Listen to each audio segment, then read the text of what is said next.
And we're live, show 107. Happy Sunday, everybody. How's everybody today? I hope everybody's got some good energy going. I can see that we already have 15 people in the house, which is great. So, hi to everybody here today.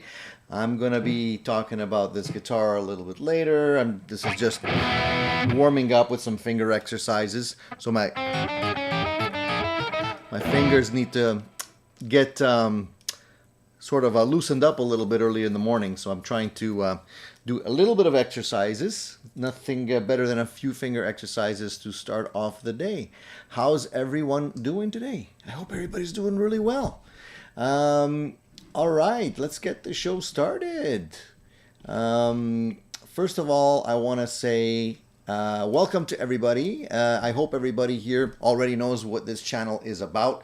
We're about 23.7 thousand gear addicted viewers, and we have this live show that happens every Sunday morning, 10 o'clock Eastern Standard Time.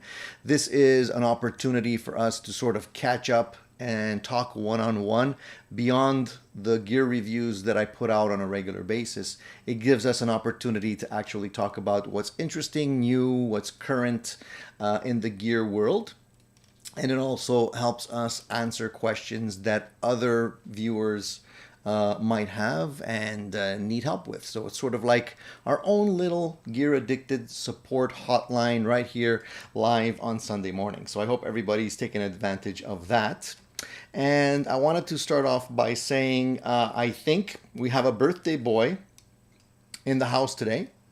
And I think, I don't even know if he's in the house, but I hear that Jack Collins has a birthday today because House of Twang is wishing him a happy birthday. So is Jack even here today?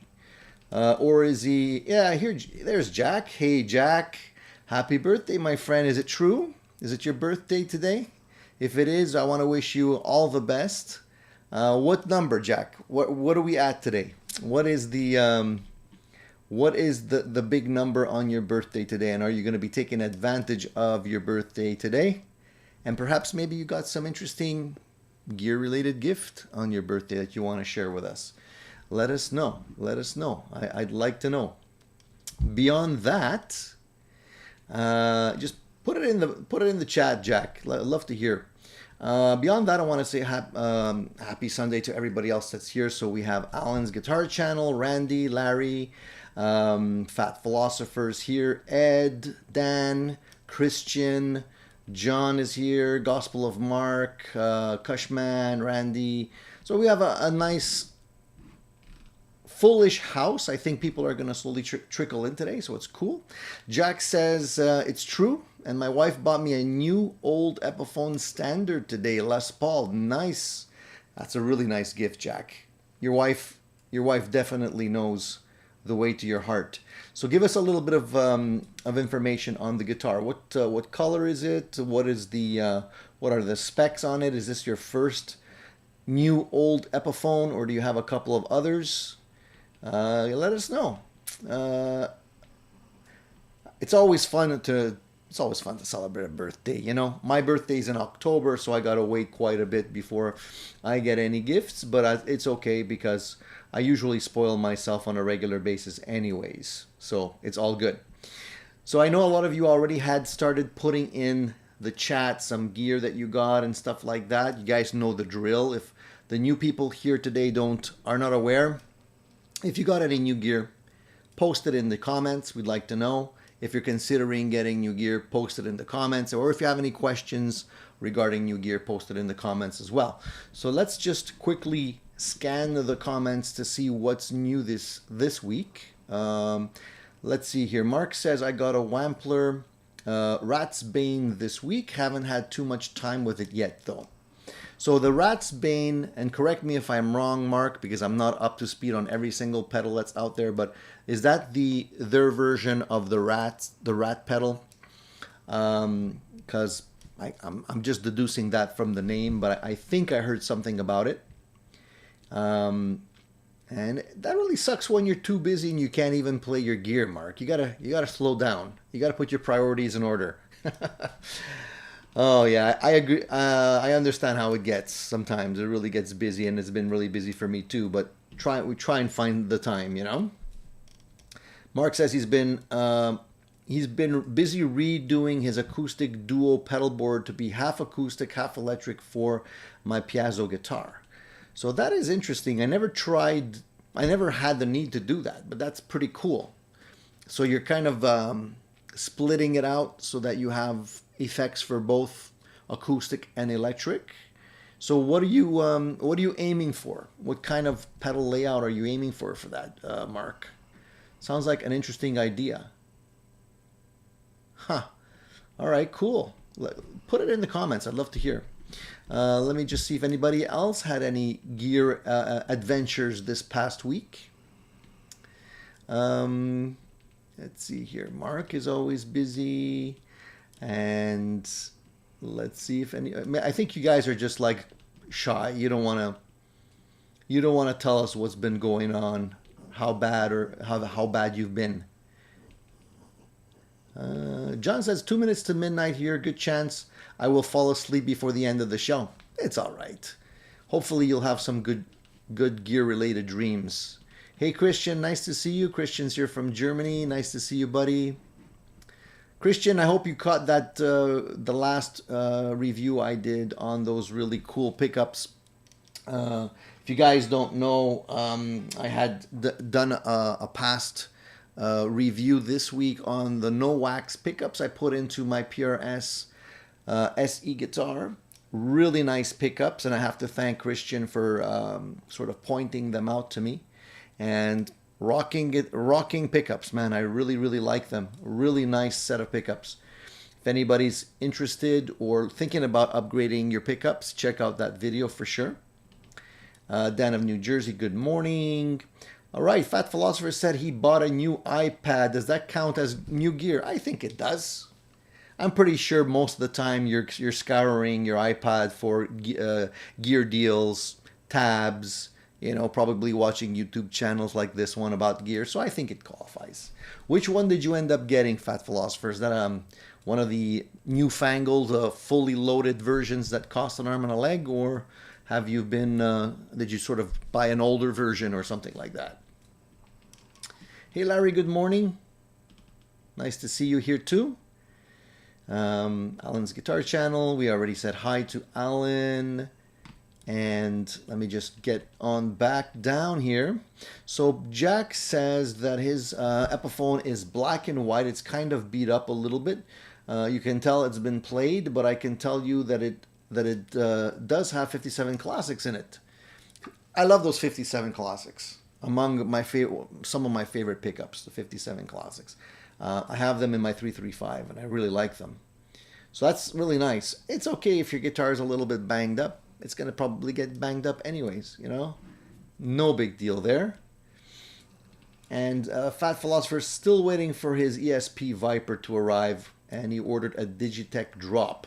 So Fat Philosopher must be one of the most patient viewers on this channel, because he's always waiting for something to arrive. I think first it was the Anderton's purple Telecaster, then it was a couple of other things that we had mentioned along the way, and now it's the ESP Viper. So very patient fellow, that fat Philosopher. I wish I had that much patience. Cushman says, I love that gold top. Yeah, this is the Harley Benton gold top that I reviewed. I've had this guitar about 2 years now. I've upgraded the pickups on these with the Zangbucker pickups. So I removed the Roswell and I put these ones in. The reason why I'm holding this guitar today is just I wanted to get like another. I wanted to remind myself how it feels.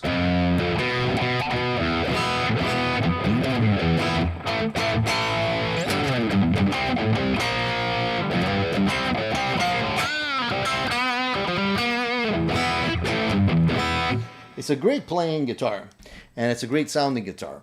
But recently, I think I mentioned, you guys that have been online regularly on Sunday probably know this, I ended up getting myself an Edwards gold top.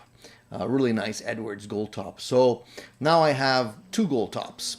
So what I'm going to probably end up doing is I'm probably going to end up selling this one and keeping the Edwards, because I probably will get more playtime out of that one. Not that this guitar is shabby or bad in any way. It's really good, solid guitar. I really like it. The hardware is really great. I did a full review on this guitar. I know a lot of you guys are Harley Benton fans and you like their stuff. So I'm going to be putting this one for sale. And I thought it'd be cool to play a little game with you guys today. You guys all remember The Price is Right? If you're older like me, you probably do. Otherwise, you probably would have seen the Jim Carrey version when he was hosting it. I remember the Bob Barker version, which I think was the better of the two. But anyways, I digress. What I thought would be cool is I wanted to know what you guys think. So if I list this guitar, how much should I list it for? We'll play a little pricing game. We'll see who gets, I don't know, the most interesting price. So the guitar is brand new. So it's basically mint condition, no buckle rash. You can see there, I mean, if I put it in the light, you'll see there's nothing in terms of scratches, no imperfections, upgraded pickups. So these pickups probably add another, I don't know, $150, $175 to the price of the guitar. And that's it, you know, I mean, it's stock. I haven't changed anything else on the guitar. And so give me a price. Let me know, what would you list this guitar for? I think you guys might know more or less how much these guitars go for on the Harley Benton Thomann website. But you have to also consider in there the shipping cost, and I think there's the VAT cost as well. So now I don't know if the price on these guitars have gone up in the last 2 years or down. I'm not really sure. But give me an estimate. I want to know what you guys think. Who's good at estimating guitar prices? I know some of you guys are out on a Reverb, and you guys are listing stuff, and you know you're selling stuff. You're more maybe up to speed with the going rates on these guitars. So let's see your numbers down below. What would you guys list? And remember, guys, this would be, let's say we're pricing this in Canadian dollars, all right? Just to keep everybody on the same sort of currency, Canadian dollars. I don't have a case for this guitar, so it'd be, you know, in a box, and that's it, right? So let's see, what kind of prices are you asking for here? Let's see. So Presley, California custom says $450 no case, $550 with case. All right, that's, so you see I'm kind of already out of the ballpark because I was thinking a lot less than that, but maybe it's just me. Dan says $350. I think that's a pretty reasonable price. Now, Dan, are you saying $350 Canadian? $350 American? Oh, sorry. Okay, Dan says $435 Canadian. $435 seems, yeah, it seems a little bit high to me. Quicksilver says, my rule of thumb, 30% off the tag price. Okay, that's pretty fair. 30% off the tag price, but then what do you do when you upgrade the pickups? So what I can do is I can always take these pickups out of the guitar and put back the stock pickups, keep these, you know, and just bring it back to stock. Or keep them in and just jack up the price a little bit to compensate. Cushman says $450, and Beavis says $250 to $300. So we have a wide variety of prices here. Jack says $275. I think a $275 jacket will probably sell really quickly, right? And Larry says $500. I don't know Canadian. Okay, 500 seems a little steep to me. 450, maybe 450 to 500 if you return it to its original configuration. That seems a lot. Aren't these guitars still going for relatively cheap on the Thomann website? Can somebody take a quick look for me, please, on the Thomann website and just tell me what this guitar is currently going for right now? I don't want to leave my screen set up here to jump to the Thomann website, but if you guys can tell me what it's going for there, Fast Philosopher says, yeah, under 200 bucks, he says. So, you know, he's aiming low. Everybody else seems to be aiming high. I like Lion King's estimate. $6,000 without without the case. 400 Canadian. Yeah, I don't know, man. I don't know.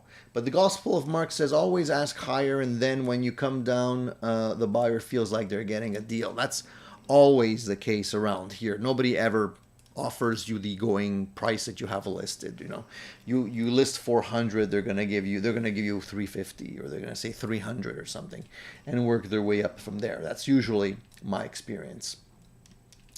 Saint Brando says, I'm not a cork sniffer, Tony, but I like my Gibson. Don't know, 250. See, there you go. So wide variety of pricing here. And then Quicksilver says, stock pickups, or yes, still 30% off the total, but that total should be the guitar plus the cost of the pickups. Yeah, a lot of people don't know the price of pickups, or don't even care about upgrades. That's my experience as well. Hey, Cool Tunes, nice to see you, buddy. And Beavis Christ says over 350 is nuts for a used Harley Benton. So there you go. So Dave says they're 148 bucks right now, these Harley Bentons. 148 bucks, right? So that's 140. Now, I don't know if you're looking at euros, Dave, American dollars. It gets confusing with all the different currencies. I'm assuming that's American. Maybe I'm wrong. So 148 plus tax, plus shipping, plus VAT. So I don't know what that's going to come out to, but I'm estimating it's going to be at least, I don't know, 275, maybe more. Well, if that's American, probably more in Canadian. Let's say 300 bucks. So 300 bucks plus another $150 upgrade for the pickups, minus 30%. Can somebody do the math quickly and let me know what that is?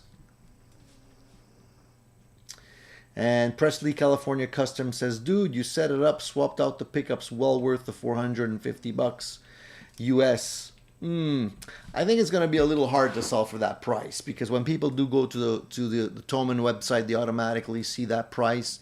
They don't look at the details. They don't look at the fact that it's not Canadian dollars, and it does not include shipping, does not include VAT. And on top of all that, no upgraded pickups. And on top of all that, you don't know if it's going to arrive in one piece. And on top of all that, you don't know how long it's going to take to get. So you know what? For me, I think asking for a little bit more is not unreasonable, because you do have the ability to actually see the guitar before you buy it. Where with Thomann or any kind of orders that you do online, you don't always get the opportunity to check out the guitar, to see how it feels in your hands, to look at the hardware in detail, to see if it's good or not, you know, to see if there are any blemishes. So that already to me is worth money, because I prefer to be able to hold the guitar and really play the guitar before I buy it. I'm willing to pay a little extra for that, you know, like 20 bucks, 25 bucks more, whatever, for that is well worth it. Also the weight. I mean, this guitar is about 9 pounds. It's not a light guitar. It's not an extremely light guitar. It's about 9 pounds. So some people like the heavier guitars because they feel it's more like the original old guitars were built before they were weight relieved. I'm not a big fan of heavier guitars because my back hurts after a while. So I prefer to have lighter guitars. So that's another reason why it's pretty good. You know what I mean? To be able to try the guitar first. So Surfer By says you're looking at 250 on Reverb. If you add the pickups, then I'd say 350. I think 350 is a reasonable price. You know, it leaves a little bit of wiggle room there. You know what I mean? And Beavis says $200 guitar with $200 pickups does not equal $400. So that, you know, he doesn't agree. So Beavis, what price would you put it at? And Wayne says $350 all day long in Canada. That's kind of what I'm aiming for. $350. Yeah. I think $150, Jack, if I have to give the guitar or sell the guitar for $150, honestly, I'd rather keep it. It's a great guitar. You know what I mean? There's no reason. You're not going to be able to get a really cool guitar like this for 150, like even if you want to build something from parts. You know what I'm saying? So why get rid of it? And I don't think the guitar prices are going down. So I mean, hang on to it in a year or two, sell it for whatever you want. You know what I mean? I'm not like, you know what, if I was stuck and if I really needed the money, I would, you know, lower the price, get rid of it today. That's not the case. And I like the guitar. If I didn't like the guitar, it'd be a different story. The real reason I'm looking at, you know, clearing out some stuff is just like spring cleaning, guys. Spring is here. Cheers. I'm just going to take a sip of water.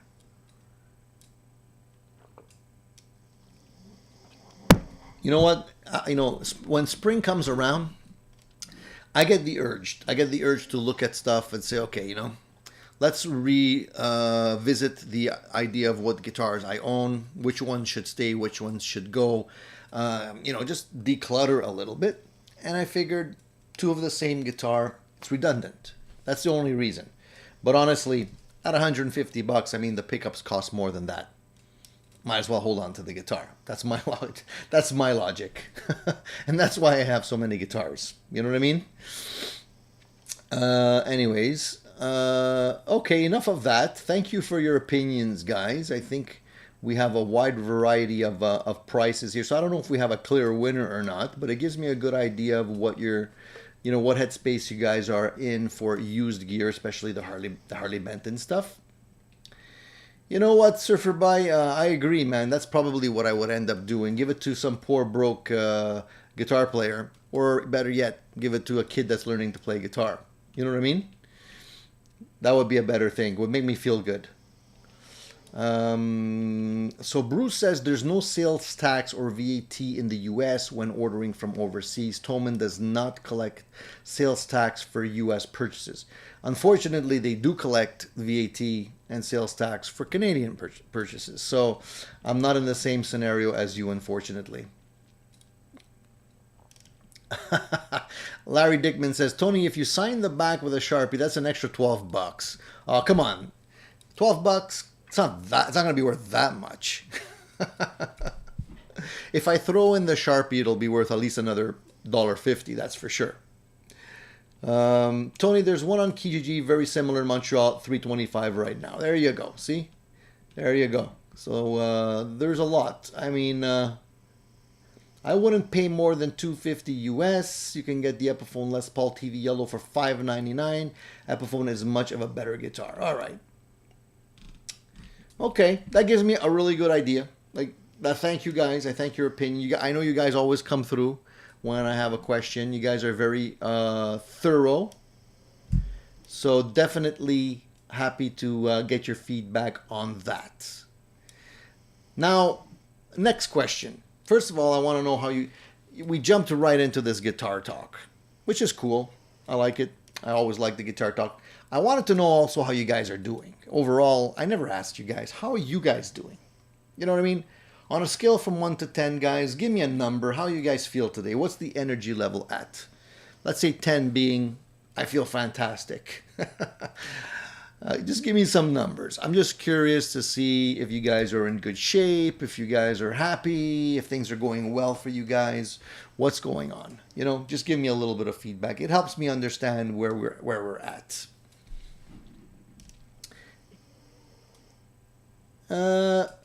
It's me, Don P says you'll do much better on the deal if you take the pickups out. I agree. And that's what I often do. I often keep the original pickups that came in the guitar. I just keep them, I take them out. And the original pickups go into a bag. And then when I sell the guitar, take the original pickups out. The upgraded pickups out and return the originals. I think it's better. You know what I mean? Okay.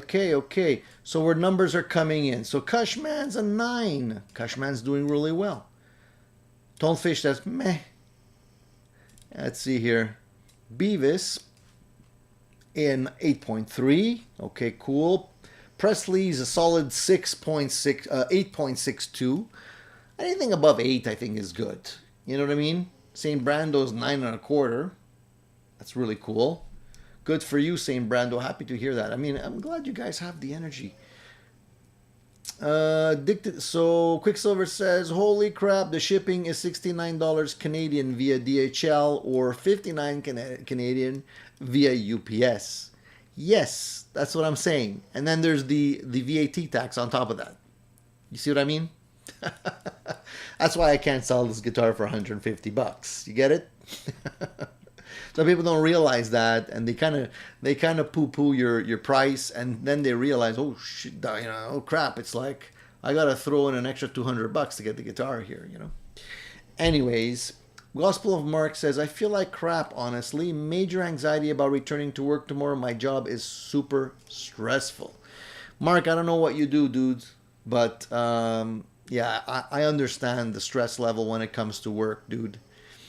And I feel for you, man. Unfortunately, a lot of people don't have the ability or, just to be able to leave and get a better job. Not that your job is not good. I'm sure you enjoy your job very well. But dealing with the stress level sometimes, major anxiety, I know what you mean. The only advice I can offer you, dude, is that you gotta tell yourself that it's only a job. There's plenty of jobs out there. At the end of the day, you're working... you're working to live, you're not living to work. A lot of people forget that. And I know in sort of in our area, and this includes me, I always feel like, you got to give 110% every single moment of the day. And in a way, it's good. It's good for the employer. It's good for the company. It's good for you because, yeah, you do obviously do a good day's work, and obviously it shows, and they want to keep you on, and it's fantastic. But at the same time, you risk getting burnout sometimes. You need some R&R. And for me, this is my R&R, man. This is my therapy. So whenever you're feeling that anxiety, whenever you're feeling the stress related to work, grab a guitar, dude. Just play the crap out of the guitar. It always makes me feel better to play. It always makes me feel better to listen to music and play music. So that's the only advice I can give you, dude. But just remember, life is not just about working. At the end of the day, when you're on your deathbed, nobody's going to say, man, I wish I worked more. I wish I spent more time at work or worked harder and spent less time with the family and doing stuff I love. You got to remember that. You got to keep it in perspective, dude. Alan says 7, raining in New York today. All right, 7 is okay. There's a little room for improvement there at a 7. Fat Philosopher says, actually, Tony's Edwards is such a guitar. Edwards technically cannot be sold in America. Yeah, I think there are some laws that prohibit guitars that look a little bit too much like a Gibson to be sold in America. That's why I keep my eyes open for those guitars all the time. They don't pop up as often as I would like. Dave says, I'm stressed with moving and mourning the loss of a friend. Sorry to hear that, Dave, man. So I'm a 6. Dude, mourning the loss of a friend, losing anybody in your life is such a hard experience. As you guys know, I don't think it's a secret. I lost both my mom and my dad within a month.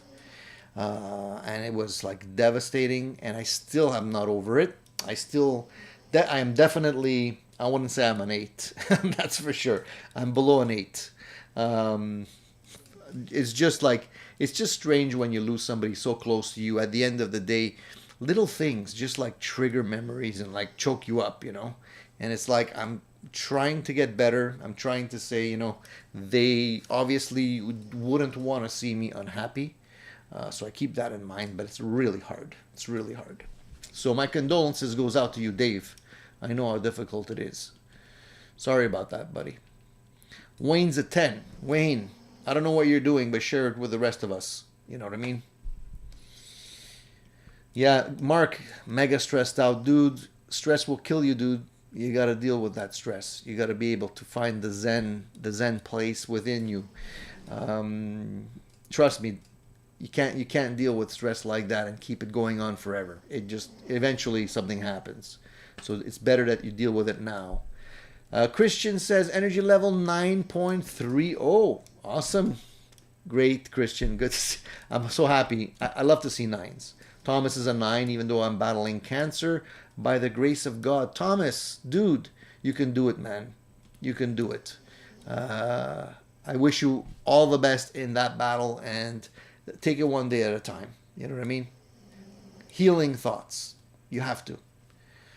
And it's great that you're a 9. Keep it there, buddy. D-Max 7.5. 7.5? Yeah, okay. All right, you're close. You're getting there. You're getting there. Dan Smith just rode 25 miles on a bike in 30-degree weather, so he's a 7.5. Bike rides are great. Activity's fantastic. I'm hoping to be able to do more activity now that spring is around the corner. What I really look forward to in springtime is just jumping into projects, and I'll talk about that in just a couple of seconds here. Maserati Nation, even though I lost my job due to vaccine mandates, moving to my wife's country within the year in the Dominican Republic. Dude, don't sweat it, man. Don't sweat it. You're moving to the Dominican, a new fresh start. The world's your oyster. Dude, things happen for a reason. You know what I mean? And that losing your job could be a blessing in disguise, honestly. Don't sweat it. You'll see. Things happen for a reason. Sometimes I believe things happen for a reason. You don't see it right then and there. You're overwhelmed. But looking back over time, a year later, a couple months later, you look back and you're like, dude, if that thing would not have happened, I wouldn't be here today. It's just, the chain of life, man. You gotta go with the flow. We like to feel like we're in control of our destiny, but reality is that everything's just random. And sometimes you can't justify why things happen, but they always end up happening for the best, I think. Let's see. Always feel good during this live stream, Larry. I'll give you a hug, dude. That's the good energy we want to have here. Fat Philosopher says, sick, sleepy, and argued with the woman today. Come on, Fat Philosopher. I hope it wasn't because of a guitar. Go to your wife. Go to your lady. Hug her. Give her a kiss. Tell her she's the most important thing in the world for you. And life's too short to argue, dude. Whether you're right or wrong. You know what I mean? Gotta make it right. Cushman woke up in a great mood. Awesome. I woke up in a pretty good mood too, I gotta say. I was okay. I'm okay today. Let's see here. Fat Philosopher can validate that Toman's shipping to Japan is about $150 Canadian. Wow, that's high. Not good. John says, I'm a 1.25 at the moment. 12:25 a.m. Monday. The work week is starting again. I hear you, dude. But as you get closer to Friday, that number goes up. Oh, man. Keith says, you would want to know. Would ruin everyone's day, LOL. Okay. Yeah, Mike says we'll be 9 when gas gets back at $2.50 a gallon. Oh, dude. Mark says, I have to get up at 5 for work. Used to get up at 4. It sucks. 12-hour shifts, no breaks, work holidays and weekends. It's rough on me and the family. Dude, you got to get a better job, man. You got to make it your priority. You got to be able to spend time with your family. And if you get drained during the day on your job, you have nothing left. I know I'm at the end of my day, I have so many things planned that I usually put in my head. I'm like, okay, after my work day is done, I got this, and this to do. Once my work day is done, I'm fried. Like, my day's done, man. I have no more energy left. So that's not a good thing. You know what I mean? You have to be able to balance life. I know I sound like I'm preaching. I know I am. I know that, for a lot of you guys, the answer is not easy. But the important thing is to focus towards the goal of making things better. You know what I mean? And I know how it is when you're tied up in a situation, be it work or whatever. You don't sometimes have the ability to do that because you're so busy with the work. It doesn't allow you extra time to figure things out. But you got to make it a priority. Talk to people you know. Get the word out. People that know you, I'm sure, will love to help you and point you in the right direction. friend tells a friend, next thing you know, bingo, you get something, and it's probably way better than what you have now, you know. I don't know the details, so I can't, you know, I'm just going by the little information that I have, but I hope I'm helping in some way. John says reversible upgrades are worth it, though. You can get a good guitar to become a great guitar and keep the parts if you move the guitar on. Original pickups and hardware can be reinstalled. Exactly. That's what I like to do. I like to keep my parts. I like to keep my options open. Hey, we're up to 57 people today, and we have 20 thumbs up. Fantastic, guys. I appreciate that, and I'm really happy to have all you guys here today. I think this is a really wonderful turnout. I don't know what's going on. I think everybody's waking up because of springtime. They want to get things going. Yeah, Beavis, guitars are cheaper than therapy. All day. This is part of the reason why I'm in a band also, is just because that time is reserved for me. You know what I mean? It's not for the family. It's not for anyone else. It's just for me. And I really enjoy playing with a good group of people. And I look forward to it. It really gives me a distraction in life. You know what I mean? And if you don't have that distraction, you go crazy. You go nuts. You know, it's just the way it is. It's like sometimes, and the funny thing is sometimes, you know, I'm not going to lie, okay? Even if, I don't know if any of my bandmates are on, probably not. Maybe they'll watch it later. They'll get a giggle. They probably know about this too. Sometimes, you know, you're supposed to learn new songs. You're supposed to become prepared. Honestly, sometimes I don't have the time. So I try and do my best. I try and show up prepared. And you're like, oh man, this is going to be bad. You know, I haven't had the opportunity to practice at all this week. And I'm going to suck so hard. And it's going to be a terrible session. And it stresses me out because I want to do a good job. You know, I don't want to show up not prepared. And then you show up and for whatever reason, it just clicks and it sounds fantastic. And you're like, man, I'm so glad. You know, I showed up and I did what I had to do, even though I wasn't prepared. It turned out great. Everybody's happy. We get out, you know, we walk out and everybody's in a good mood. And that's like, for me, that's priceless, you know? So, I don't know if you guys have experienced that on your end, but that's how I feel. Bruce says work isn't stress, it's relief. If you like what you do, I retired at the end of February and hated it, so I went back to work 2 weeks ago. There you go. See, it's different for everybody. Bruce, it all depends on what your job is. You know what I mean? Like, I agree with you. Some jobs are better than others. Some jobs are not stressful at all. I mean, if I was the photographer for Playboy magazine, I would get up with a spring in my step ready to go to work. You know what I mean? But that's not the case. It's a joke, guys. It's a joke.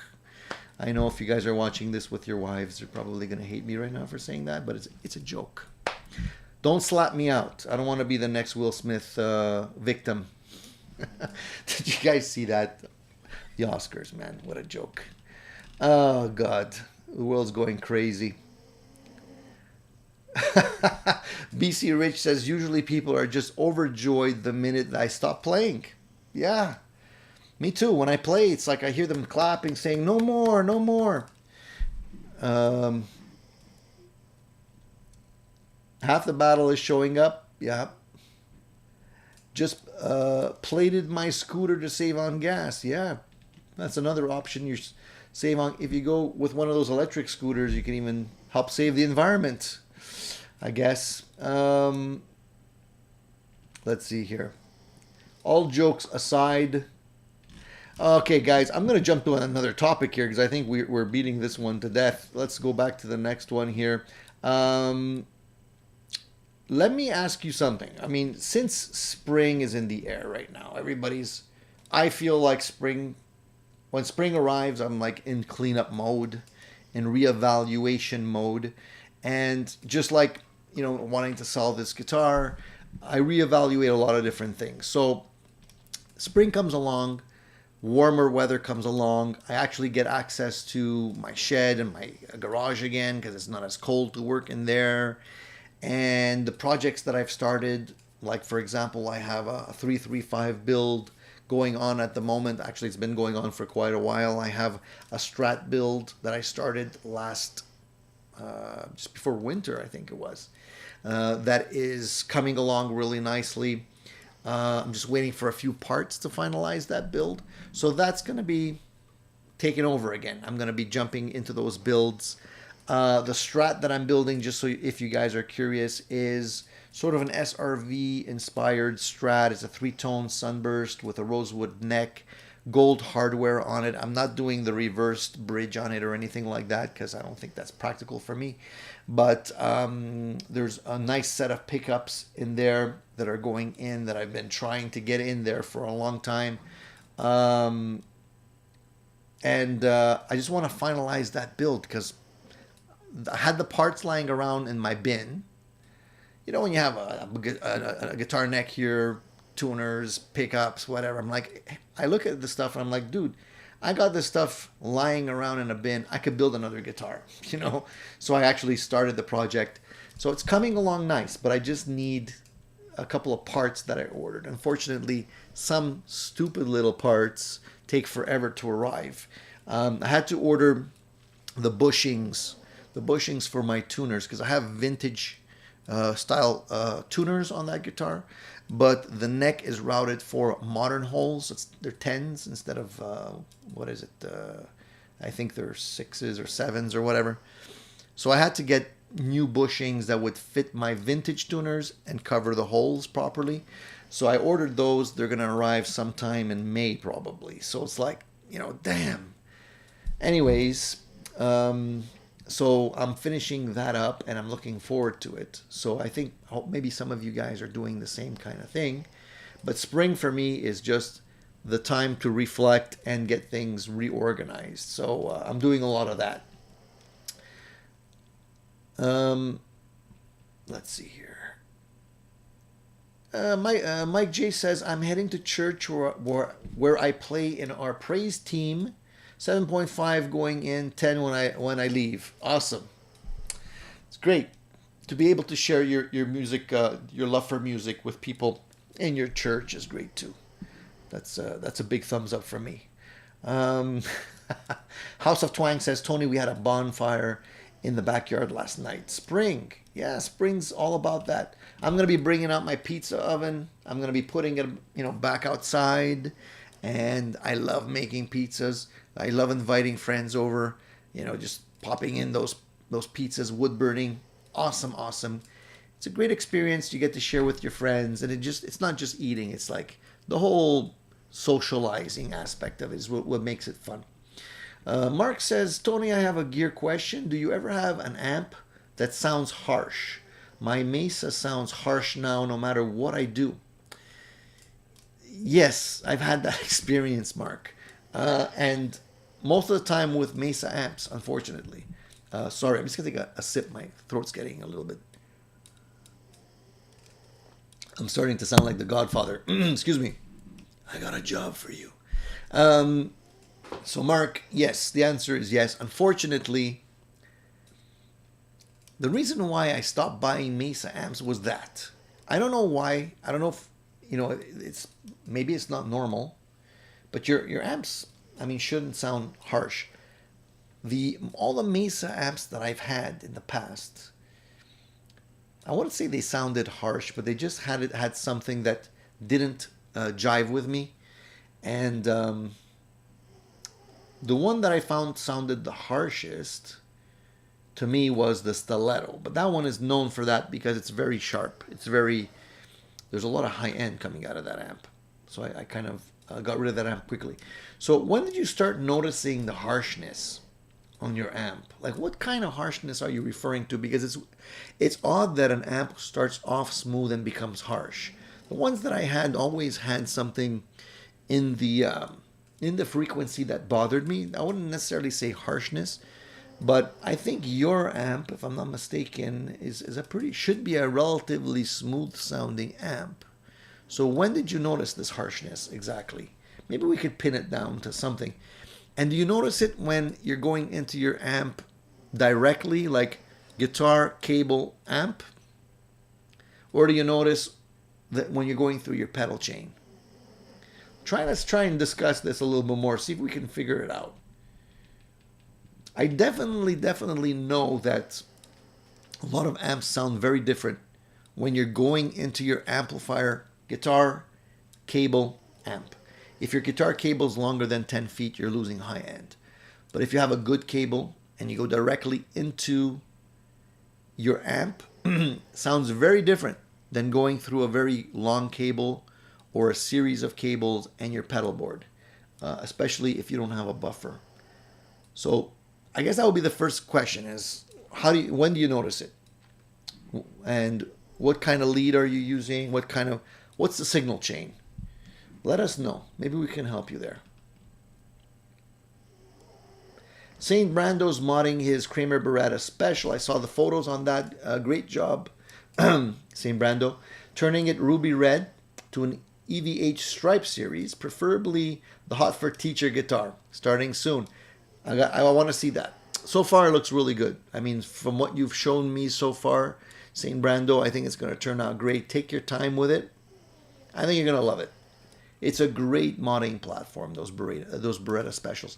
I haven't had the opportunity to put a Floyd on mine. I have the Salmon one, which I'm thinking about painting, but I'm probably not going to go with another striped one because I already have a couple. I have, well, if you look behind me here, the first guitar is my Tribute EVH, which is also striped, but it's sort of a stealth stripe situation. The one right beside it is the Frankenstrat that I built. And the one over here is my Beretta kind of version that I built from a kit. So I already have 3 striped guitars. I don't want another one. But I do have that Beretta that I'm not really bonding with the color on it. So I'm thinking about changing the bridge on it and probably upgrading the pickup on it and doing a paint job on that. So maybe another spring project that I have lined up. But I think I could turn that guitar into a keeper. I know the black one that I had, that I still have, is great with the Vega trem that I put in there. Okay. Yeah, Mark, Beavis is suggesting you try different speakers, but I'd be surprised that it's the speaker because honestly, usually the speakers mellow out over time. They don't become harsher. They usually start off a little harsher and then mellow out. So I'm thinking it's probably not the speakers. BC Rich says Mesa heads require an awful lot of tweaking, which is why all their heads have those tones for the manuals. My TA15 took forever to get a good sound. And it's still a struggle at times. That's why I kind of moved away from the Mesa amps. I really tried hard to like Mesa amps. I tried a lot of them. Yeah, if worse comes to worse and you can't narrow it down, a tech may be able to find something. It could possibly be that one of the components inside failed. Perhaps, some of the values changed because of it. But, it's kind of odd because those Mesa amps are really built really well. My dog's she's snoring so loudly. Maya, stop snoring. Holy mackerel. She's really snoring loudly. Oh boy. Quicksilver says, Godo usually includes the conversion bushings with their tuning heads. You get 2 sets of bushings for that reason. They do include it, but unfortunately, I'm not using the Godos. I'm using these vintage style, like Strat gold tuners. So those are the ones that I'm using. My dog wants to leave. She's like, I'm out of here. If I can't sleep and snore, I'm out of here. She'll come back. All right, so can you make a pizza on a gas barbecue? You could, but it's not going to come out good. Excuse me. Made me laugh. Quicksilver, the secret to a really good pizza is that it has to be really hot. If your oven doesn't get to well over like 700, 650, 700, you're not going to have a good pizza. The crust is going to be like soft. It's not going to be crispy, Gospel of Mark says, when I first got the Mesa, it was creamy and nice, which That's what it should be. Now, no matter what pedal I run through through it, or the gain in the amp sounds dizzy and harsh. I think you meant fizzy. Fizzy and harsh. Something's weird, man. It shouldn't do that. Have you checked? I mean, the tubes maybe would do that. Do you have a tube tester, Mark? You can buy a tube tester for like $100, $150 on eBay most of the time. It's well worth checking it out. You know, because unfortunately, if you try, sometimes the tubes do look like they're okay, just visually. But if they start to fail, you can start getting these issues. So my opinion is, before you go and pay a lot of money for a tech, just check out the tubes. Check out the tube situation. It could be something as simple as that. You know, it seems like you just got this amp recently, so to have the tubes fail that quick seems a little bit odd, but it's happened before, especially if you're moving the amp around a lot. Yeah, the Mesa amps are super complicated from a tech standpoint. You really have to know what you're doing with those amplifiers. Landon says, my amps don't make any sound until I plug in the guitar. Charlie, hey, Charlie, how's it going? Wayne says, just put 30 rolls of sawed down. Now that's rewarding. Springs here. I did a big cleanup yesterday too. I'm actually sore. I got my joints are all painful right now. You know, the initial spring cleaning is sort of like jumping into exercise without stretching. At the end, the next day you're sore all over, but it's a good feeling. Jerry says, I stopped buying everything because I could no longer afford music equipment. Really, Jerry? What the hell, man? You know what? That's okay. There's a solution for that, Jerry, is love what you already have. You know what I mean? There's no reason to necessarily have to buy a lot of stuff. You're talking maybe to the wrong person for this, but I know for a fact that, you know, if you have one guitar and you love that guitar, that's all you need. You know, you don't need everything. You just need to have a great guitar and practice. Mark says, Tony, I first noticed it a few weeks ago. I used to take pedals. It used to take pedals well. Now I just think it doesn't sound very good. The gain channel, direct in or clean with pedals. Okay, so there's definitely something wrong, Mark. Again, I would start with the tubes. Do this. Unplug everything from your guitar. Don't plug a guitar in or pedals. Make sure your speakers are connected. Turn everything up on the amp to 10, all the knobs, and listen and see, is it making any kind of weird noises? Is it making any kind of crackling noises, any staticky noises, anything like that? When you turn everything up to 10, just make sure you don't plug anything in when it's that loud, or you're gonna kill yourself. If you start hearing any kind of static noises, kind of weird squealing noises, buzzing noises, anything like that, apart from like 60 cycle hum, there might be a tube going bad. It's kind of like an easy way to check your tubes. You can also take a little pencil and tap your tubes in the back of your amplifier and see whether or not you get any kind of microphonic sounds happening. Don't do it when it's on 10 though. And see if there's any weird lights. You probably already know this, Mark, but if the tubes are glowing really hot, if one of them seems to be glowing really hot, could also be a bad tube. Okay. Good. Hopefully we'll be able to track that problem down, and you'll have a sweet sounding amplifier once again. So Cool Tune says, I'll be home in 2 weeks from Florida. Looking forward to trying the PV Classic 20 mini head. See how long I will keep that new amp. The PV stuff, I've had PV Classic amplifiers for a long time. I think I had three. And they were great. PV is not it's sort of like middle ground, good amplifier, not overly expensive. It's never going to sound like a Fender.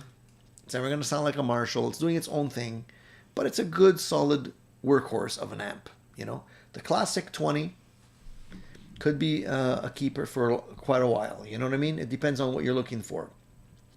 Hey, Mike, thank you for the super chat, buddy. I appreciate that. It says, really enjoy the feed. Can you do more Ampero and Power Cab Plus content in the future? Have a great week. Yes, I can. I'm actually playing through the Ampero right now, and I'm gonna do a little comparison between the Ampero, between the Hotone and the Harley Benton one as well. We're gonna be doing like a sort of a best of, and I'm gonna give you my opinion on all those. Yeah, definitely can do that, Mike. Thank you for the super chat, buddy. Have you ever had a guitar? Have you ever had a guitar to touch sensitive? I had a made in Mexico Telecaster that if you breathe on it will ring out. Very hard to mute the string noise. I'm not really sure what you mean, Tampa Blues. What do you mean by sensitive? Do you mean like noisy? Please elaborate on that question so I can understand it a little bit better and I can help you out.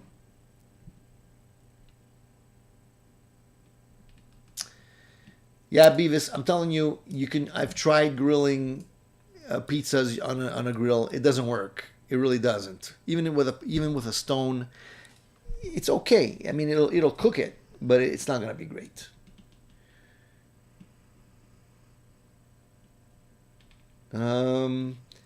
So Gospel of Mark says, I just switched over to playing my Katana.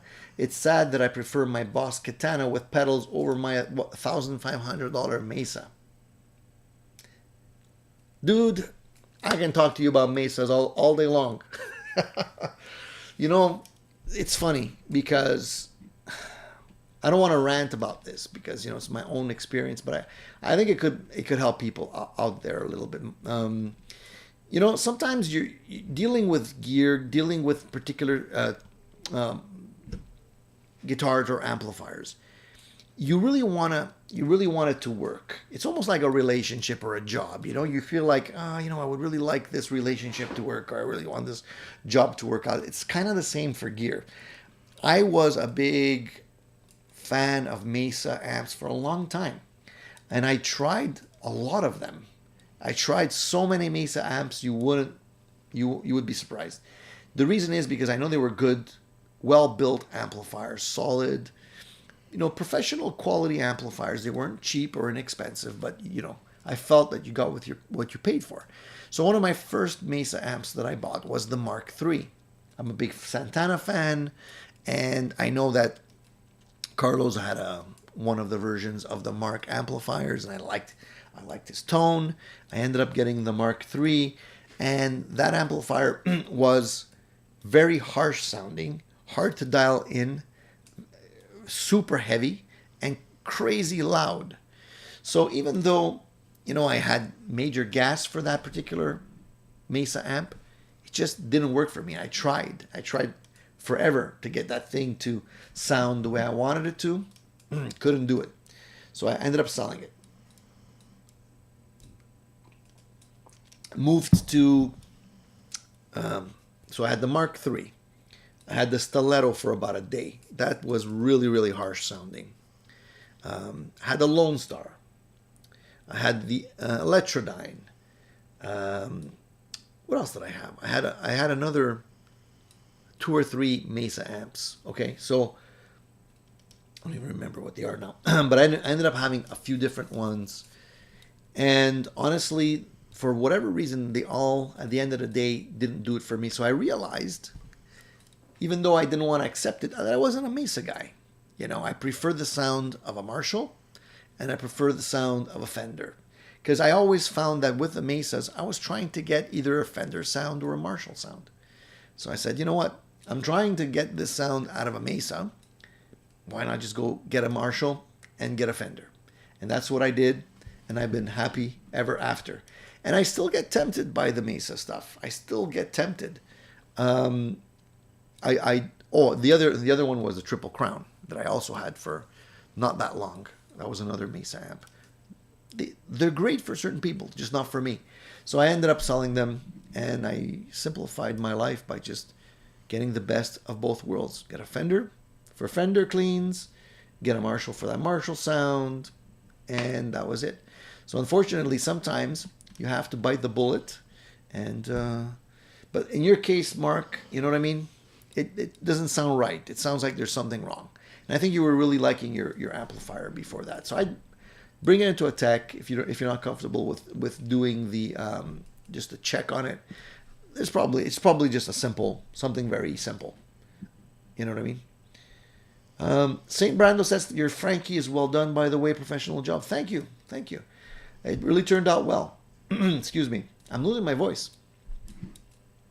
It's not puberty, I'm pretty sure. Just losing my voice talking too much here.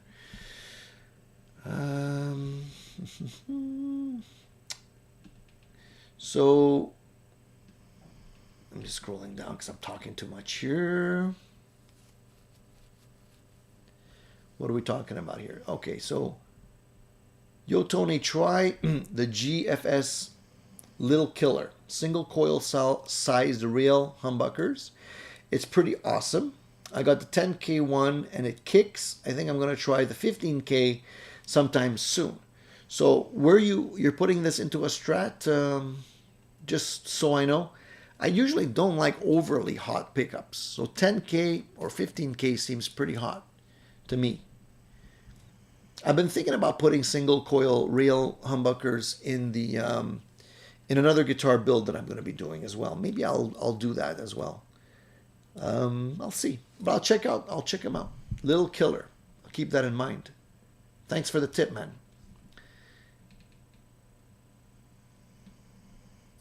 Paul says, I've been through both. First breaking several ribs that took over a year in pain to heal, and then losing my lady and mother at the same time. It changes your values in a positive way. Dude, sorry to hear that, man. You know, life is not always roses. I agree with you, man. And when things pile up like that all at the same time, it's definitely a challenge. But it definitely gives you an opportunity to rethink where you're at in life and reprioritize your values, I think. There I go, sounding like the Godfather again. Excuse me. Sorry, guys. Okay, let me scroll down here because I'm losing you guys. All right, so Jeff says, I got an old Mesa 50 caliber plus. I'm sure it has its own gravity field. It's like it is screwed to the floor. These things are heavy, man. They're super heavy.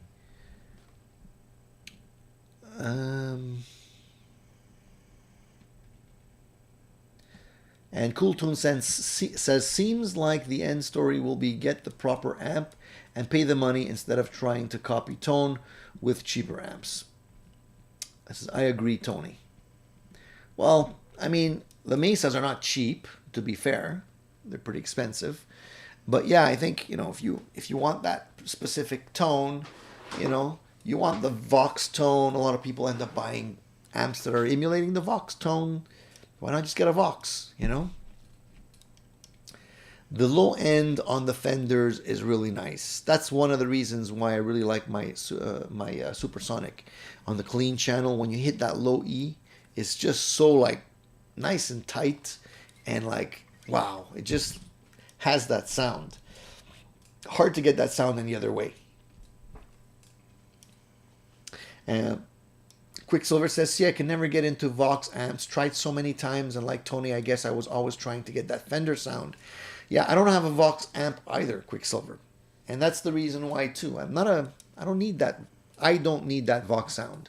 I'm not saying that Vox sound is not good. It is good. It's a beautiful sound. But I'm more of a Fender Marshall guy. That's the tone that I hear in my head. Maybe it's because, you know, most of my life I've been listening to guitar players that are playing those type of amplifiers. So that's sort of what is stamped on my brain right now in terms of the right sound, you know? So Tampa Blue says, I upgraded a lot of things on it, nut, bridge, pickups, etc. Now it's almost unplayable. I didn't like the pickups it came with, so I put in Lawler vintage in it. So Tampa Blues, you're upgrading your guitar, but it's unplayable now.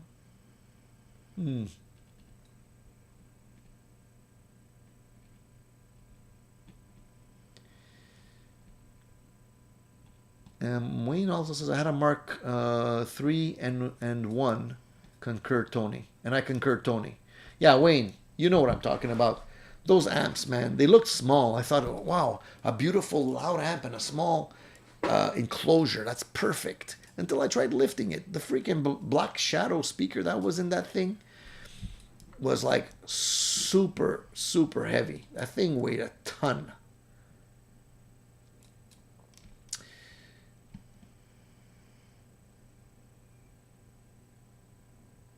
DMAX says maybe a pickup grounding issue for the question about noisy guitar. Saw a video the other day that was the culprit on a similar situation. Yeah, the pickups that are not properly grounded definitely can cause issues. Sorry, I'm looking back at House of Twang. Seems to have had some questions that I missed here.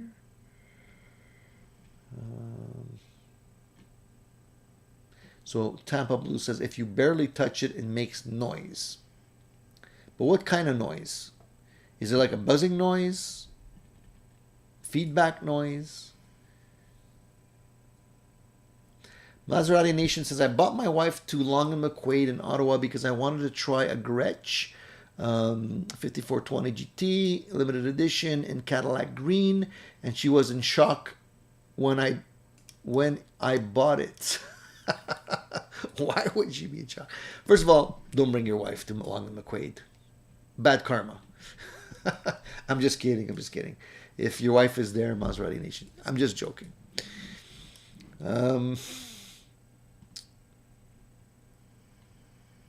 So Presley, California Custom says, I use my Classic 30 over my Fender Red Knob and Mesa Nomad every day. Those classic PV amps are fine. I never had an issue with them. I've tried, you could go back in my videos, you'll see that I tried to upgrade mine, and I did do certain things to it, like the speaker swap. I think I did change the reverb tank in it, which did improve the sounds a little bit. But at the end of the day, what I was trying to do was trying to get a Fender sound out of a PV. So I realized you can get part of the way there, but you're better off just getting a Fender, you know? It's pretty straightforward. Sometimes we make our lives more complicated for nothing.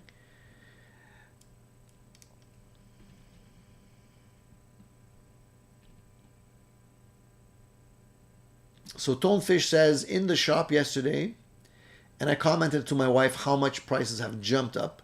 She said, aren't you glad you already have the collection that you have then? That's a trick question, Tonefish. Be careful. She's testing you. She's testing you, dude. You know what? Yeah, the prices have gone up. It's a fact, and it's part of life. We're going to be dealing with prices going up continuously. It's not going to go back down. You know, let's not fool ourselves, guys. So in a way, yes, I'm happy to, to answer your wife's question. I am happy to have my collection because, I look at the prices on the wall when I go into the shop, and when I have that guitar, and I'm like, man, I'm happy I bought that guitar when I did, because I paid it like a fraction of the cost. And that goes for a lot of the guitars that I have here. So yeah, but at the same time, it's hard to buy a guitar today. So, my method of choice is buying used. Let the other guy pay premium. That's my motto when I can. All right, guys, we've been talking for about an hour. I don't know. Do we keep going or do we wrap it up, boys? What do you think? What do you think?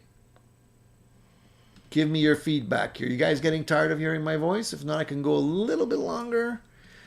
Let me hear what you guys want me to do. Beavis says he's got to go. Got to get his day going there. So thanks for the hang. Anytime, Beavis. Thanks for swinging by. You're more than welcome, buddy. Jeff says the 200-watt Black Shadow speaker is almost 9 kilograms. I weighed mine a few months ago when I stripped my Mesa down to clean the 35 years of gigging grime off the cabinet. Yeah, that's one of the magnet on that thing was huge, huge. You know, I could blow out, I could easily blow out the windows with that amplifier. You know, I'm sure I lost at least 30% of my hearing with that amp.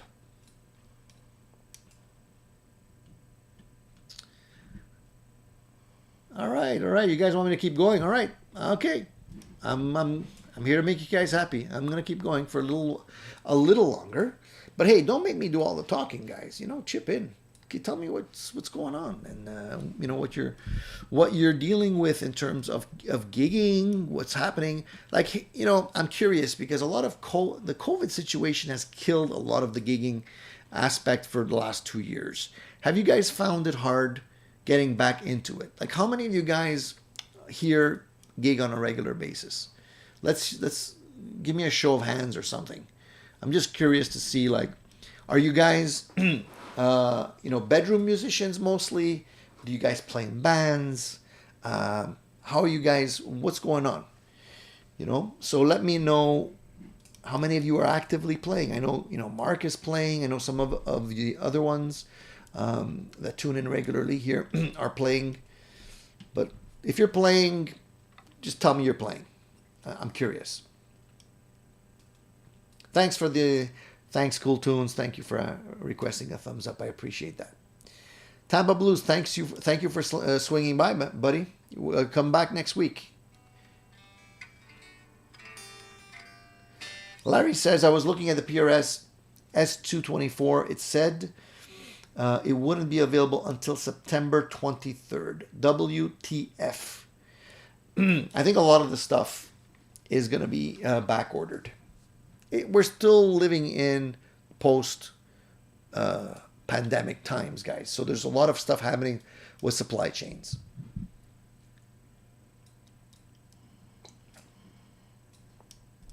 Okay, let's see. So who's playing here? Let's see. So Mark says, I gig all the time. I know that. I've seen your videos and you're doing a great job. Keep it up. Tonefish, audience of one reluctant wife. Okay. Jeff says, most small gigs, I would have to turn my Mesa to face the wall. Yes. A lot of times that's what you need to do with those Mesa amps. House of Twang says, bedroom only. Alan used to be in a punk band years ago. House of Twang says, Tonefish, my cats are not fans. Jeff says, playing a couple of times a month. All right, all right. Okay, cool. And Cool Tune says, my playing's mostly YouTube videos. Hey, Mark Effects. Nice to see you, buddy. Tampa Blue says, bedroom musician. Thomas says, hobbyist guitar player, but sold a lot of gear 9 months ago and bought a new car. That's a lot of gear. That's a lot of gear if you can sell your gear and get a car. I don't know what kind of car, but I'm assuming it's a lot of gear. Alan says, I don't gig, but I'd like to. Mainly hobbyist. Work a lot of hours during the week. Hard to be in a band. I hear you, buddy. Same here. Picked up a used 50s Epiphone Les Paul standard gold top 475 with case. Plays great. Rico, those Epiphone gold tops are really nice. And you scored a case with that, so you really only paid like $375 for it. Awesome. Where did you find that? Is that like your local Kijiji or something? Craigslist? Where do you guys normally shop for this kind of stuff? Was it Reaver, eBay? So Rico's bedroom, and Cool Tune says I gig in the master bathroom. D-Mark says, I got back into playing, got a lot better during COVID, as I'm playing all the time at home, got new gear. Problem is the habits I had before, like going to the gym, have fallen to the wayside. I hear you, buddy. It's hard to keep up the good habits, man. Larry says, I play with the guys 2-3 times a month. We suck. It's okay, as long as you're okay with that. Oh, man. And Presley says open mic a couple of times a month. Got to show off those custom builds. Yeah, it's a good place to do it. All right. So yeah, we do have some. So it's a mix of like basement players, basement rock stars, and a few people that play live. I find that because the pandemic situation has killed a lot of the live playing that we've been doing out there, it's kind of hard to get back into it. You know what I mean? And what ends up happening is that we end up sort of not practicing, sort of get into a gray area where we're not inspired anymore, and it's hard to get back into it. So I don't know if you guys have any tips in terms of like in keeping yourself inspired, what you do in a situation like that. You know what I mean? A lot of people are living that, and it's really like a real issue. I came across a really cool post recently, and it's a little bit long, but I think it sort of explains the situation. And this person says, over the past months, I've just about quit playing completely. I hardly ever listen to music, and my gas is long gone. Now, that seems like a pretty serious situation to me. That seems like somebody that's almost going through a depression. You know what I mean? When you're no longer inspired to play. It's a pretty serious thing. So he says, I think it's because I'm not playing in a band anymore and I have no real future prospects to do so. The last band played 2 gigs in 2 years, and while they were friends and good guys to hang around, musically it was unsatisfying. I love the drummer as a human being, but he was draggy as a drummer. You literally couldn't drag him past 90 beats per minute. The other guitarist was great, but they never practiced, learned songs, or even just brought an iPad or a chord printout to at least be able to jam. And I told them nicely and several times that I needed to gig at least a few times a year to stay focused and interested. We kept sucking desperately at our weekly practices, and in fact, the more we played a song, the worse we performed it. Finally, I just bowed out last spring from boredom, and it all fell apart immediately. So you see, like a lot of people are living these scenarios, which it's not fun. And I feel like a lot of people take the wrong approach in that they expect the other band members to sort of make you happy and provide that stimulation. And I really think it comes from you. So a lot of the situation is really keeping yourself interested. And if you can't do that, you can't expect somebody else to do that for you. So what I would recommend, comes from my spring cleaning sort of state of mind, because I evaluate my situation on a regular basis as well, is like you really have to keep yourself interested. So you have to be able to play music that inspires you primarily. You have to be able to practice so that you see yourself getting better. Because if you feel you suck, you're definitely not going to be inspired, right? So you really have to be able to practice on a regular basis. And one of the ways that I feel that works best is if you schedule time in your week. And you know that time, even if it's just half an hour, guys, let's say Sunday mornings, half an hour, preferably not during the show, schedule after the show. But, let's say you have a quiet time during the week, and you could schedule in a half an hour during lunchtime, after work, before work. Do it. Schedule that time. Keep that time there religiously. That's your time. And practice. Don't noodle. A lot of times we think we're practicing, but we're not really practicing, guys. We're just playing the same songs we already know. That's not practicing. Practicing is playing something that you don't know, something that's difficult, and you keep going after it until it becomes easy and you get better. So use a metronome. Practice something new every day. Strive to learn a new song once a week, once a month, maybe once a day, depending on your skill level. But learn a song that you wouldn't necessarily play, something different, And one of the main things, record your progress. We all have these phones nowadays.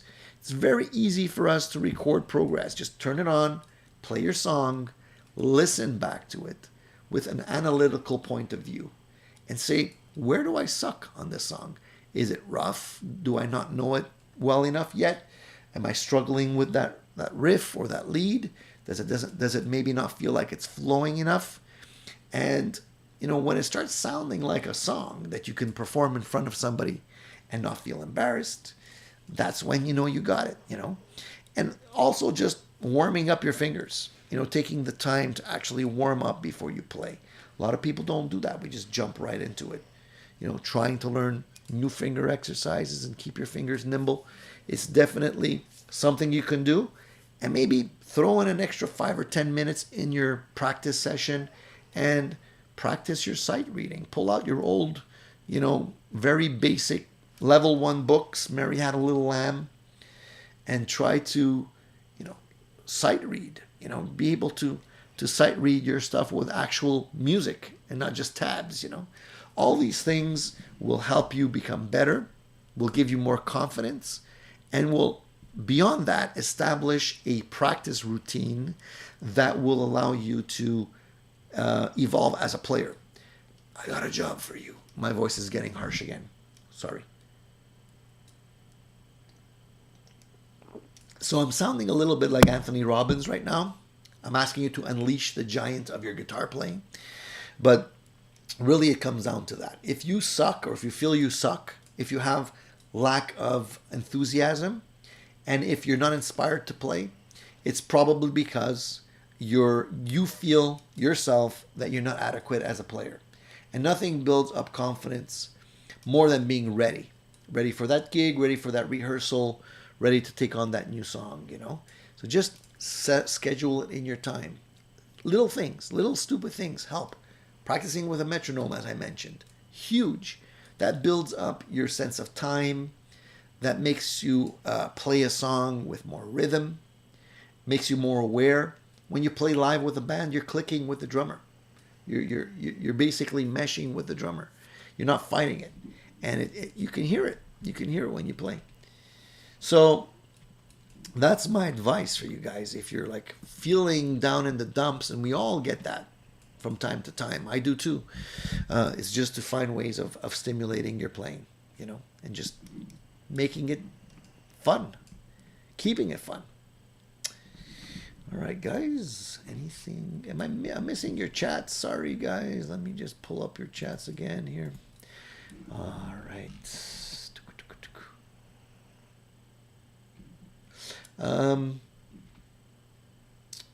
Let's see here. So Cushman started taking lessons to break out of the noodling. That's perfect, man. If you can afford to take lessons like in person, video lessons are okay, but they're not the same. There's no embarrassment factor in video lessons. Whereas if you show up to your lesson in real life after a week that you should have been practicing and you don't know your stuff, it's different. You know what I mean?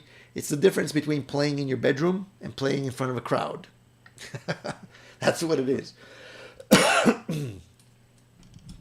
Sometimes I don't pick up a guitar for a few days. I allow it. I may need that break for a reason, but I always go back. If you're overplaying, sometimes a break is good.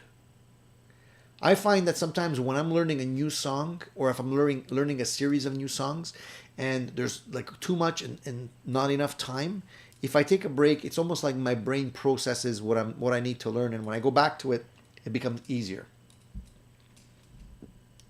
So there's two sides of the coin there. Surfer By says, great practice rituals, Tony. Look, the key is just keep doing it. Like, do your practicing and make sure that you are practicing. Sometimes, how many times, and I do it too, how many times do you play the same lick over and over again? And, you know, I'm guilty of that. I need practice as well. I'm not a pro, and I'm not, I'm definitely not as good as Phil X, and I'll never be as good as Phil X, but I guarantee you Phil's put a lot of practice time in his playing, and it shows. This guy's a monster. All right.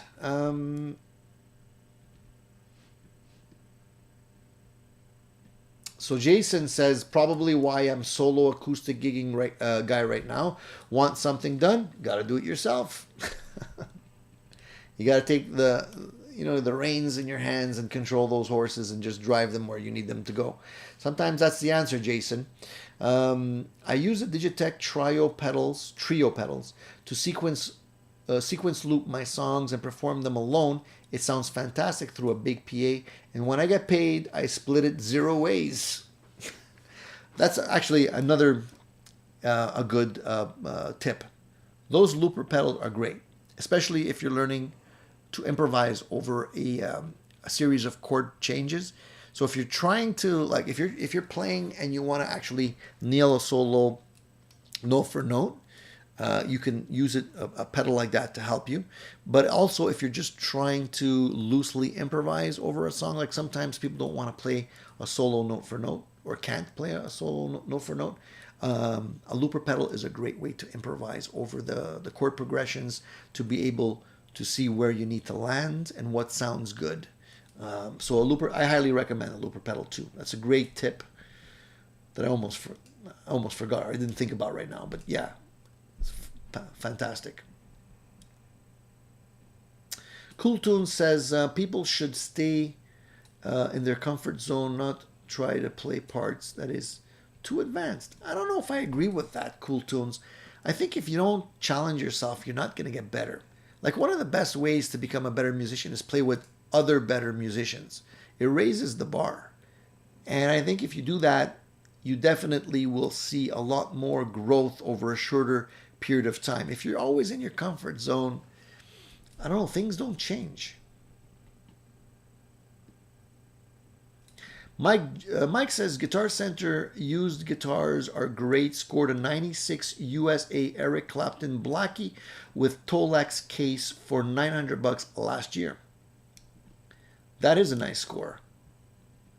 Sometimes you get lucky. Sometimes you just land on the right link at the right time and get a really nice deal. Bands are tough. Personalities clash and goals can be different. True. It's very important to get people that are, like, at least facing in the right direction, in the same direction.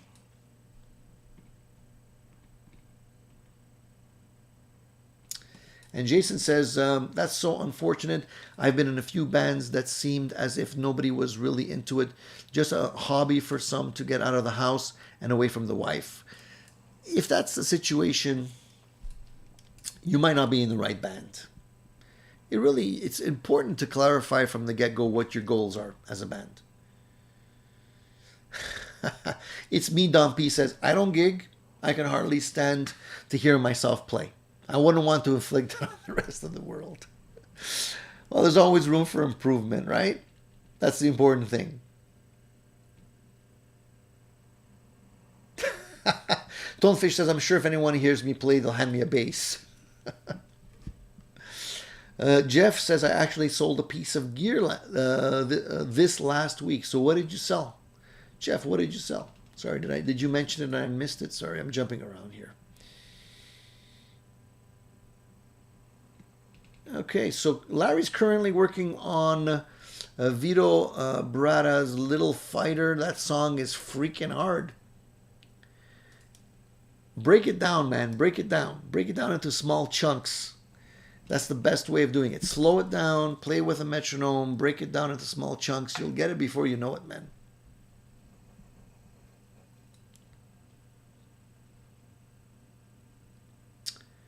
So Pete Thorne did a series of videos about how to get a gig. It applies to all levels, used it a few times and got some great gigs and mini tours by following the advice. Made some great new friends also. Hey, that's cool. Maybe I should check that out as well.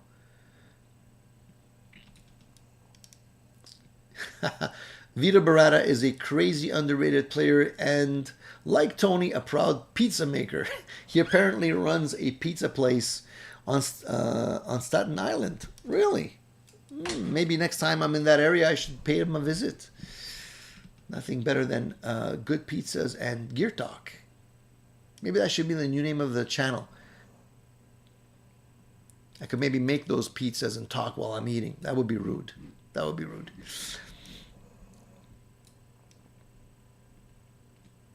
Tonefish says, I suck, but I've only been playing for 27 months. I actually feel like I have progressed pretty well, but I need to learn more full songs.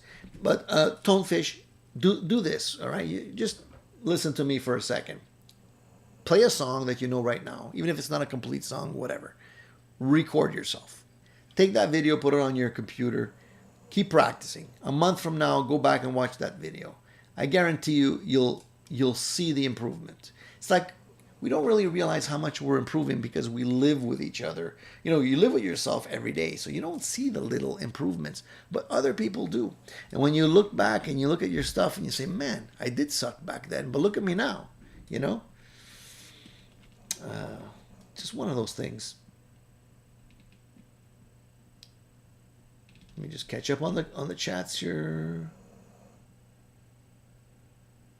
Alan says rock and roll isn't supposed to be perfect. I think getting something down perfect sometimes stops people from getting out there. Yes, I think so too. I mean, if you're a cover band and you want to play, you're a cover band for Van Halen, people expect it to sound like Van Halen. So it should be perfect.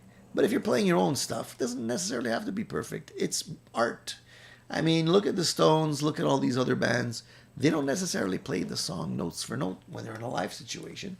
And to be honest with you, as a fan, I kind of like it when they don't play everything note for note. Because at the end of the day, you want to see something new. And that's your favorite artist on stage giving you his interpretation of that song in that particular moment. I went out to see the Australian Pink Floyd a while back. Great band, by the way. If you're a big Pink Floyd fan, probably one of the best Pink Floyd cover bands out there. But they played everything note for note. Hold on a second. They played everything note for note, all right? So, yeah, it was a great show, but it was like listening to a Pink Floyd album. And at the end, I'm like, all right, it's cool. I mean, I understand they're a cover band. People expect that. They expect them to be perfect. But at the end, you know, a little variation here and there, I think it would have made it more interesting. Just my opinion. Could be wrong. So Jeff sold a Victory 2x12 cabinet. It was either too heavy or I'm too old. I haven't decided which one yet. It's okay, man. Just get a 1x12. Those cut the mustard pretty well, too. Lion King says, I'm selling my Gibson. I don't even play it. What kind of Gibson are you selling, Lion King? Larry wants to know, how's the fret wax working out for you? It's working out fine. I have another guitar lined up for the treatment soon. As soon as I take off the strings, I'm going to be using the fret wax again. Yeah, why not? It works pretty well. I'm pretty happy with it. I had it right here. Where did I put it? Man, I keep moving stuff around, and oh, that's over here.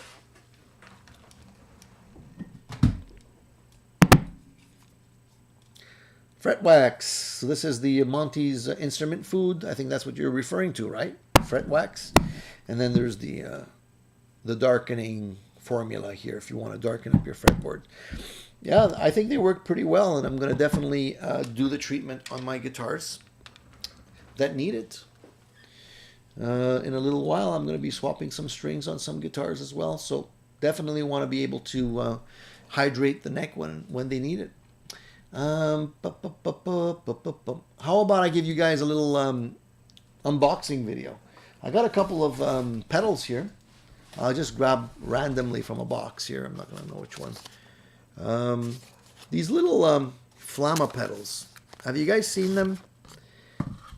Flamma make a whole bunch of stuff, and they also make these little pedals. And I decided to try some of the small ones, the mini pedals, because I like smaller pedals, because I feel like they take less real estate on my board. So I ordered a couple, and I'm gonna demo them for you guys eventually. This is the Flamma Reaver pedal. I don't know if you saw this one. Pretty nice little pedal. Look how small it is. And it's got, it basically has studio, church, and plate. So you don't have a lot of tones on this pedal, just 3. But I thought I'd check it out for you guys. Pretty inexpensive pedals.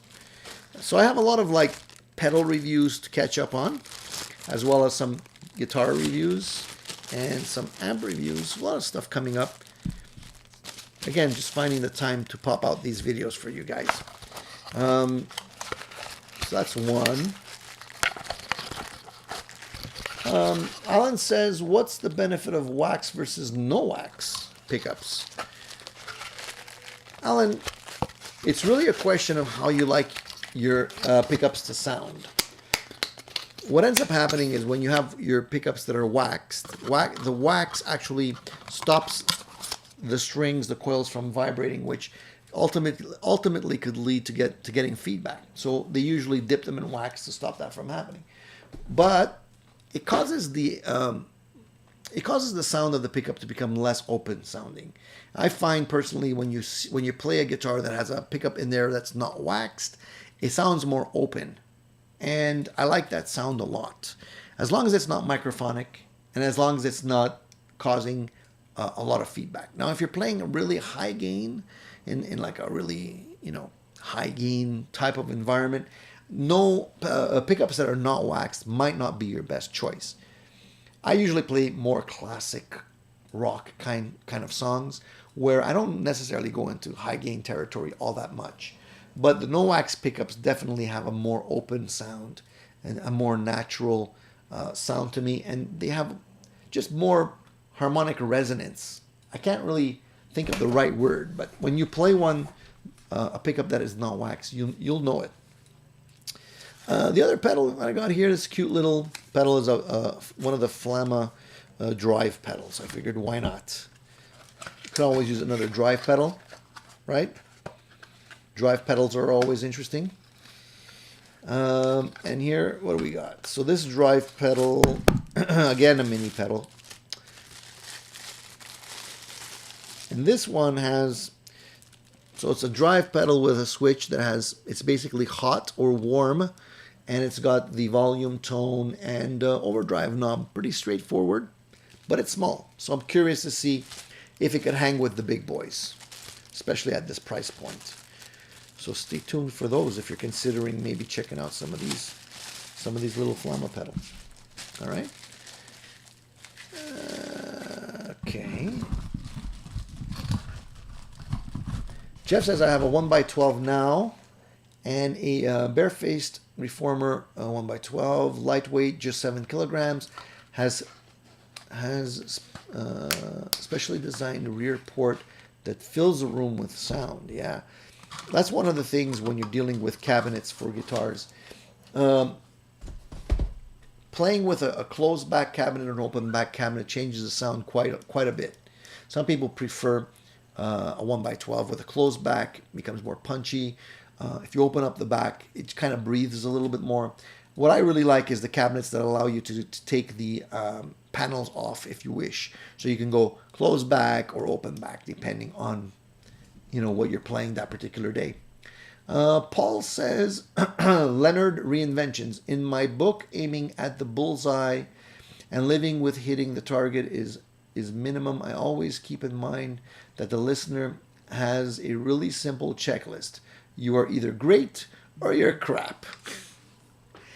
Well, I think when you're playing in front of people, my opinion is that you could still suck a little bit, but if you're entertaining, they'll forgive you for it. Case in point, the Rolling Stones. I mean, let's face it, the Rolling Stones have been around forever. They're legends. They got that going for them, but they're not the best players in the world. And nowadays, they have a lot of studio musicians playing with them to make them sound better, especially when they're live. But they're not great. Does that really matter? At the end of the day, when Keith Richards is doing his thing up there and Mick Jagger is strutting his stuff, and Ron Wood is doing his thing, they're with the Stones. They're having a good time. They're listening to classic rock. You flub a note. Do they really care at the end of the day? I don't think so. As long as you make them feel happy. Really, they're paying to be entertained, so entertain them.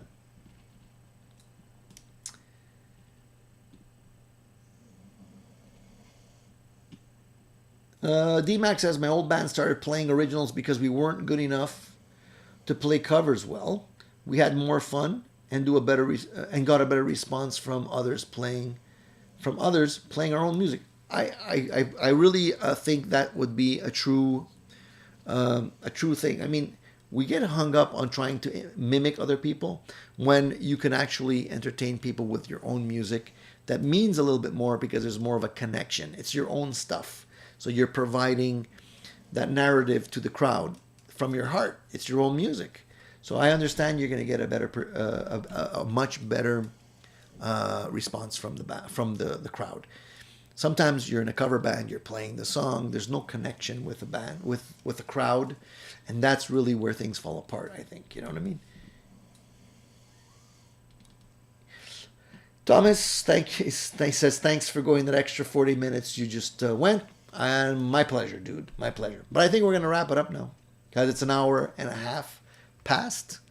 And I think everybody wants to get their day underway. I thank everybody that came here today looking for a little inspiration. I hope I provided that. If you're interested in catching more of these shows, then tune in every Sunday. 10 a.m. Eastern Standard Time is usually the slot that I aim for. So if you're interested in catching more of these shows and you like the feedback, hey, we're here every Sunday. Larry says, Tony, this may sound stupid, but the best sound I'm getting out of my Helix is when I use a treble booster in front of the amp. Sounds so good. That's the beauty of these things. These, Larry, these amps, simulations, these multi-effects units are made to be used the way they sound best. Don't necessarily try and stick to a formula that you have to stick to in real life with these things, because sometimes doing things that are a little bit, unusual, you end up with a better sound. And why not? Who cares? Nobody's going to care whether or not you're putting a treble booster in front or whatever. Just do whatever sounds good. Work with your ears, and you'll end up getting a lot of great sounds. House of Twang, thank you, buddy. I appreciate that super chat. You guys are awesome. Charles, you're welcome. Thank you I appreciate you thinking that the show is great. I hope so. And Rico says, thanks, Tony, and everyone for the great hangout today. See you soon. Absolutely. See you all next week. Have a great week. I hope you guys apply some of the tips that I shared with you today, and you can come back next week and let me know how it went. All right. Have a great week, guys. Stay positive. Take care of each other. Be a good human. And don't forget to come back and tune into Addicted to Gear. All right. See you soon.